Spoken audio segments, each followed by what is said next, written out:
काफ़ी भूमिका बंसल साहब की रही, कैरियर पॉइंट की रही, आपके रेजोनेंस की रही, राव साहब थे, मित्तल साहब थे, दासवानी जी थे, एलन था, तब इनकी समर्पण भावना थी। लेकिन अब व्यवसायीकरण हो गया। अब उन्होंने कहा कि ठीक है, आप आए, बच्चों को पहले टेस्ट के आधार पे एडमिशन होते थे, आजकल स्कॉलरशिप के आधार पर एडमिशन हो रहे हैं। 90% स्कॉलरशिप देंगे, 1.5 करोड़ रुपए की स्कॉलरशिप देंगे।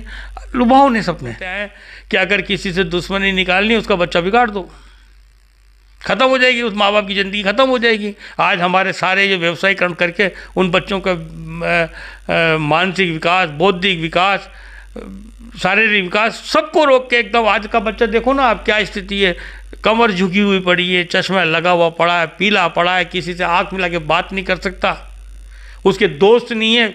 मतलब मैंने तो यहाँ तक भी देखा कि 6x10 के रूम में उसका बेडरूम भी उसमें ही है, स्टडी रूम भी उसमें ही है, बाथरूम भी उसमें है, ना हवा का साधन है, ना किसी चीज़ की सुविधा है, बस लगा हुआ है, झुका हुआ है, झुका हुआ है। उसका सर्वांगीण विकास खत्म हो रहा है। इस चीज़ को सरकार ने भी माना है और गाइडलाइन जारी की है। अब देखते हैं इस गाइडलाइन को कब कौन सी सरकार किस तरह से करेगी। ये सब कुछ अच्छा ही हो रहा होता तो मोदी सरकार ने गाइडलाइन क्यों बनाई? और गाइडलाइन पहले भी बनी है, अशोक गहलोत सरकार में भी गाइडलाइन बनी है, उसकी भी धज्जियाँ उड़ी हैं। और ये लोग कहते हैं कि इसको भी हम खत्म कर दें। देखो, भारत सरकार ने 19 जनवरी को बनाई, उसके बाद उसको 28 फरवरी को राजस्थान सरकार ने एडॉप्ट किया, और 1 मार्च को कलेक्टर साहब के आदेश हैं कि इसकी पालना की जाए। कोई मानने को तैयार ही नहीं है, समानांतर सरकार चला रहे हैं। अब कोचिंग भटक कर व्यवसायीकरण पे आ गया पूर्ण रूप से, शिक्षा को छोड़ दिया। पूछते हैं कि गाइडलाइन के बारे में हम क्या जवाब देंगे? जवाब तो कलेक्टर साहब को देना है, रोज कलेक्टर साहब आते ही हैं, उनके बाद उनसे क्यों नहीं पूछा जा रहा? कोटा शिक्षा नगरी के रूप में विख्यात हो चुकी है, लेकिन शिक्षा में तरक्की के साथ यहाँ कुछ विसंगतियाँ भी उत्पन्न हुई हैं। इसको लेकर यहाँ के शिक्षाविद हमेशा से सतर्क रहे हैं और आवाज़ भी उठाते रहे हैं। शिक्षा को, कोटा को शिक्षा नगरी के इस मुकाम तक पहुँचाने में बहुत से लोगों की समर्पित भूमिका रही है। ऐसी ही भूमिका रही है शिवज्योति एजुकेशन ग्रुप के डायरेक्टर महेश गुप्ता की, जो कि इस समय प्राइवेट स्कूल एसोसिएशन राजस्थान के अध्यक्ष भी हैं। आज हमारे साथ वो वार्ता में मौजूद रहेंगे, जिससे हम इस विषय पर वार्ता करेंगे कि आज की तारीख में जो विसंगतियाँ एजुकेशन सेक्टर के अंदर उत्पन्न हो रही हैं, उसको लेकर उनका क्या मानना है और उनको सुधारने के लिए उनके सुझाव क्या हैं और प्रयास किस स्तर पर किए जा रहे हैं। हमारे साथ मौजूद है महेश गुप्ता जी। नमस्कार। Shivjyoti convent school, Shivjyoti group लगभग 42 साल से कोटा की क्षेत्र में, शिक्षा के क्षेत्र में अपना कार्य कर रहा है, और 40 बच्चों से हम आज 12,000 बच्चे पढ़ा रहे हैं। 6 स्कूल कोटा में हमारे हैं। बहुत अच्छा क्रम स्तरीय है, अच्छा समय निकला। हमारी कई सारे बच्चे डॉक्टर हैं, इंजीनियर हैं, IAS से हैं।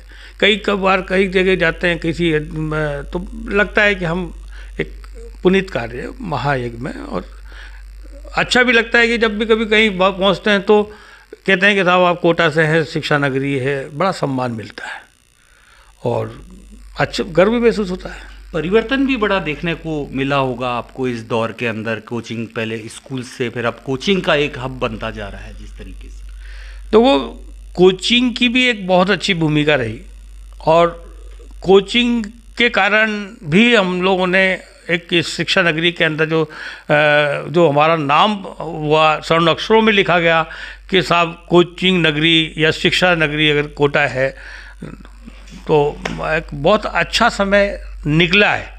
मैं इसको निकलना ही मानता हूँ, क्योंकि कभी बंसल साहब थे, कभी कैरियर पॉइंट का था, रेजोनेंस था, आपका वाइब्रेंट है, कई विद्वान जिन्होंने अपनी जिंदगी इस पर लगा दी।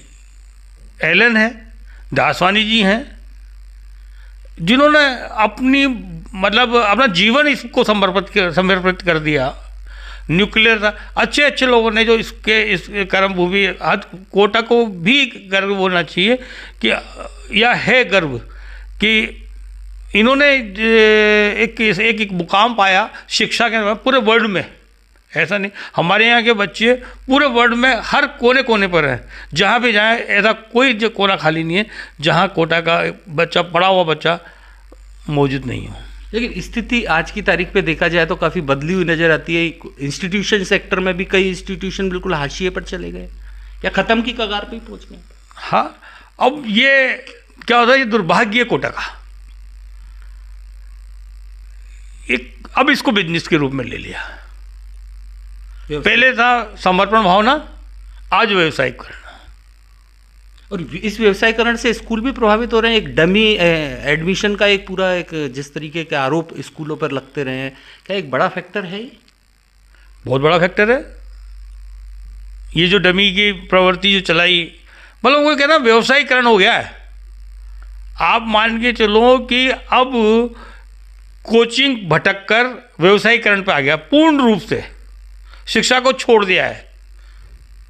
आप भी देखें कि पहले 11-12 था, ठीक था, 11-12 10th तक बच्चा पढ़ता था, 10th के बाद बोर्ड का एग्ज़ाम देता था, बोर्ड के एग्ज़ाम के बाद उसको समझ में आती थी वो 11-12। वैसे तो मेरे बहुत सारे ऐसे बच्चे हैं जिन्होंने बिना मतलब 11-12 कोचिंग किए मेडिकल में, इंजीनियरिंग कॉलेज में, ऐसे काफ़ी बच्चा है। लेकिन काफ़ी भूमिका बंसल साहब की रही, कैरियर पॉइंट की रही, आपके रेजोनेंस की रही, राव साहब थे, मित्तल साहब थे, दासवानी जी थे, एलन था, तब इनकी समर्पण भावना थी। लेकिन अब व्यवसायीकरण हो गया। अब उन्होंने कहा कि ठीक है, आप आए, बच्चों को पहले टेस्ट के आधार पे एडमिशन होते थे, आजकल स्कॉलरशिप के आधार पर एडमिशन हो रहे हैं। 90% स्कॉलरशिप देंगे, 1.5 करोड़ रुपए की स्कॉलरशिप देंगे। लुभावने सपने, जिसको सरकार ने भी माना है। सरकार ने कहा है कि यार ये लुभावना सपने देकर आप बच्चों को ज़िंदगी बर्बाद कर रहे हैं, और उन्होंने गाइडलाइन जारी करी। अब गाइडलाइन बड़ी जारी करी है, लेकिन मानते हैं कि अभी भी इस गाइडलाइन का ज़मीनी स्तर पर पालना हो पा रही है? ज़मीनी स्तर पर होने ही नहीं दे रहे। आज पोजीशन ये है कि गाइडलाइन आप देखो, भारत सरकार ने 19 जनवरी को बनाई, उसके बाद उसको 28 फरवरी को राजस्थान सरकार ने एडॉप्ट किया, और 1 मार्च को कलेक्टर साहब के आदेश हैं कि इसकी पालना की जाए। कोई मानने को तैयार ही नहीं है। समानांतर सरकार चला रहे हैं, ये मानते हैं कि हमारे साथ करें। अभी भी लोग बच्चे जो जा रहे हैं रिफंड के लिए जा रहे हैं, गाइडलाइन दिखा रहे हैं कि 3 महीने में चेंज कर रहे हैं। पता नहीं क्या इनके दिमाग में है कि तब 3 महीने में, ये मोदी सरकार की गाइडलाइन है, हो सकता है कांग्रेस आ रही हो तो इस गाइडलाइन चेंज हो जाए। पता है, टाइम पास कर रहे हैं वो बच्चे। जो 20,000 बच्चा जो इस भटक रहा है, इस गाइडलाइन को देख के आप देखो, अपने राजस्थान पत्रिका ने भी छापा है, भास्कर ने भी छापा है, सार्वजनिक रूप से कलेक्टर साहब की भी आदेश हैं, लेकिन उसको मानने को तैयार ही नहीं है।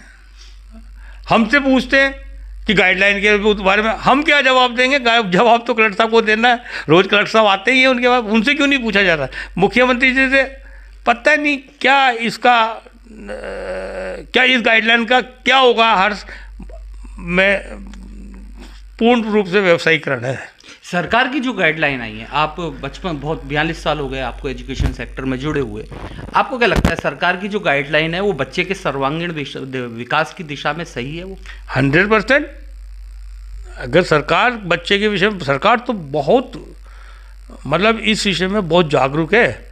मोदी जी ने खुद ने कहा था, अभी तो करीब मार्च के अंदर एक सेमिनार थी, उसमें कहा था कि मैं आने वाले सालों के अंदर 6ठी से लेकर 10वीं तक के बच्चों को उसके सर्वांगीण विकास के विषय में बात करूंगा, काम करूंगा। मैंने एक गाइडलाइन जारी कर दी है, बच्चा स्कूल के अंदर पढ़े, ट्यूशन प्रवृत्ति ख़त्म हो, कोचिंग प्रवृत्ति ख़त्म हो। और उन्होंने इस गाइडलाइन को ये खुद स्वयं नवीन जी, R.K. वर्मा साहब और नितिन विजय जी और हमारे 3-4 स्कूल वाले खुद स्वयं ओम जी बिरला साहब के माध्यम से धर्मेंद्र प्रधान जी से मिले थे। उन्होंने कहा था कि एक भी सुसाइड होता है तो जिम्मेदार मैं हूँ, क्योंकि शिक्षा क्षेत्र मेरा है। और ये गाइडलाइन उन सब बच्चों के लिए बनाई गई है। इसकी पालना करनी पड़ेगी। लेकिन आज इसको क्यों नहीं करवा पा रहे? प्रशासन खेलता नजर आ रहा है आपको एक ग्रुप के हाथों में? कहीं लग तो ऐसा ही रहा है। आप देखें कि कोई जवाब देने को तैयार ही नहीं है। आप देखो, जिला शिक्षा अधिकारी कह रहा है कि अगर कहीं पे बिना मान्यता के स्कूल चल रहे हैं उनको खत्म होना चाहिए, अखबारों ने छापा ही नहीं। ये बिना मान्यता के स्कूल क्या होते हैं, मतलब किस तरीके की उसका आरटी में गाइडलाइंस है? आरटी में गजट नोटिफिकेशन 2010 की में है कि अगर सामूहिक रूप से बच्चों को पढ़ाया जा रहा है तो वो स्कूल संज्ञा में आएगा, और अगर इस वहाँ पर अगर पकड़ा जाता है, अगर देखा जाए तो अगर देखा जाता है तो उसको 1 लाख रुपए जुर्माना और 10,000 रुपये रोज की पेनल्टी होगी। ये तो खुले एडमिशन की घोषणा हो रही है यहाँ तो, कि कोचिंग के लिए खुले एडमिशन लें आप। 8वीं के बच्चे आए, 10वीं के आए। मैं तो कहता हूँ आप चौथे स्तंभ हैं देश के, आपको भी इस पर सबको आपको बताना चाहिए, लोगों को जागरूक करना चाहिए, कहना कि ये इस तरह की धज्जियाँ नहीं होनी चाहिए, बच्चों के विकास में आप बाधक न बने। आज अगर कि हम तो कहते हैं, बचपन से सुनते आए कि अगर किसी से दुश्मनी निकालनी उसका बच्चा बिगाड़ दो, ख़त्म हो जाएगी, उस माँ बाप की ज़िंदगी ख़त्म हो जाएगी। आज हमारे सारे ये व्यवसायीकरण करके उन बच्चों का मानसिक विकास, बौद्धिक विकास, शारीरिक विकास सबको रोक के एकदम, आज का बच्चा देखो ना आप क्या स्थिति है, कमर झुकी हुई पड़ी है, चश्मा लगा हुआ पड़ा है, पीला पड़ा है, किसी से आँख मिला के बात नहीं कर सकता, उसके दोस्त नहीं है। मतलब मैंने तो यहाँ तक भी देखा कि 6x10 के रूम में उसका बेडरूम भी उसमें ही है, स्टडी रूम भी उसमें ही है, बाथरूम भी उसमें है, ना हवा का साधन है, ना किसी चीज़ की सुविधा है, बस लगा हुआ है, झुका हुआ है, उसका सर्वांगीण विकास खत्म हो रहा है। इस चीज़ को सरकार ने भी माना है और गाइडलाइन जारी की है। अब देखते हैं इस गाइडलाइन को कब कौन सी सरकार किस तरह से कराएगी। अगर कोई सरकार इसको हटाने की पहल कर देती है, मान लो आती है या नहीं जाती है, बहुत दूर की बातें हैं बात, तो आपको क्या लगता है प्राइवेट स्कूल एसोसिएशन को पेरेंट्स के हित में आना चाहिए सामने? बिल्कुल, प्राइवेट स्कूल एसोसिएशन को इसके हित में आ गया है, आ चुका है। ऐसा नहीं है कि मैं कोटा के अंदर ही ये आग जल रही है, पूरे राजस्थान, और पूरे राजस्थान नहीं पूरे हिंदुस्तान की व्यवस्था में ये स्थिति है कि स्कूलों से बच्चा गायब हो गया है। और आप ये देखना कि पेरेंट्स जागरूक होता जा रहा है, अभी बोल नहीं पा रहा, बोले किसको? प्रशासन सुनने को तैयार नहीं। सर्वांगीण विकास में स्कूल की कितनी बड़ी महत्वता होती है, जिसको आज पेरेंट्स नहीं समझ रहा शायद कहीं ना कहीं। आप भी देखो ना, अब आज को तो सर्वांगीण विकास के बाद में आज स्कूलों के अंदर आपको उसको सबसे बड़ी बात तो है कि एक मित्र मिलते हैं। स्कूली माहौल, पढ़ाई माहौल होता है, उसकी क्लास के अंदर होता है, उसके साथ सांस्कृतिक कार्यक्रम, खेल कूद कार्यक्रम, प्रतियोगिताएं, डिबेट, ये सब चीज़ें उसको, हर चीज़ उसको एक कैंपस, एक छत के नीचे मिलती है। एग्ज़ाम होते हैं, टेस्ट होते हैं, उसका सच्चाई उसके बच्चे पेरेंट्स के पास आ जाती है। यहाँ तो सच्चाई को छुपाया जा रहा है, बस सिर्फ फीस जमा कराने तक ही है, बाकी और कुछ। सच्चाई तो बताओ उसकी, उसका रिजल्ट आप मार्कशीट देंगे, उसके साथ हम लोग उसको उसकी हेल्थ लिखते हैं, उसके खेल कूद किस तरह से उसका कितना % खेल कूद में है, कितना पढ़ाई के अंदर है, कितना उसका हर चीज़, हर एक्टिविटीज़ का हम उसको इस गाइडलाइन को लेकर पेरेंट्स से भी कभी बातचीत होती है आपकी? पेरेंट्स से बातचीत होती है। पेरेंट्स की स्थिति तो बड़ी, मतलब आज की तारीख में पेरेंट्स की स्थिति बड़ी, वो एक दुख दुविधा में है। वो ये समझ नहीं पा रहा, ये एक भ्रमक प्रचार भ्रमित किया रहा है कि यार कहीं मेरा बच्चा आज पीछे न रह जाए कंपटीशन में। कंपटीशन तो हमें कंपटीशन तो होते हैं ना, बस लेकिन जिस तरह से एक माहौल क्रिएट किया गया है, जिस तरह से आपने प्रचार प्रसार किया गया कि साहब एक ये बताया जाता। अब बताओ मुझे, आपने देखा हो कि इस देश के अंदर भ्रमित प्रचार में तो है ना, रामदेव जी को भी अभी जुर्माना हुआ है। आप ये गलत प्रचार न करें, और एक वक्त आएगा ये लोग समझेंगे, और फिर अगर ये को बताओ, अगर ये गलत नहीं होता तो मोदी सरकार इतना बड़ा स्टेप क्यों लेती? अगर ये सब कुछ अच्छा ही हो रहा होता तो मोदी सरकार ने गाइडलाइन क्यों बनाई? और गाइडलाइन पहले भी बनी है, अशोक गहलोत सरकार में भी गाइडलाइन बनी है, उसकी भी धज्जियाँ उड़ी हैं, और ये लोग कहते हैं कि इसको भी हम ख़त्म कर देंगे। तो ये तो समानांतर सरकार हो गई अब। तो कोचिंग सेक्टर्स और एजुकेशन में जो विसंगतियां आई हैं, उसके बाद जिस तरीके की विचारधाराएं सामने आई है, उसको देखते हुए लगता है कि अब यहाँ का कोचिंग सेक्टर या एजुकेशन सेक्टर बदलाव की दिशा में पहुँच चुका है। जो शिक्षा के लिए समर्पित हुआ करते थे वो अब व्यवसायीकरण की दौड़ में आगे बढ़ते जा रहे हैं और इतना तेज़ी से दौड़ रहे हैं कि वो आम बच्चों के हितों को और शायद पेरेंट्स भी उन बच्चों के हित को समझ नहीं पा रहे हैं। अमित सिंह के लिए, धरा डिजिटल के लिए मैं पीयूष प्रत्यक्ष।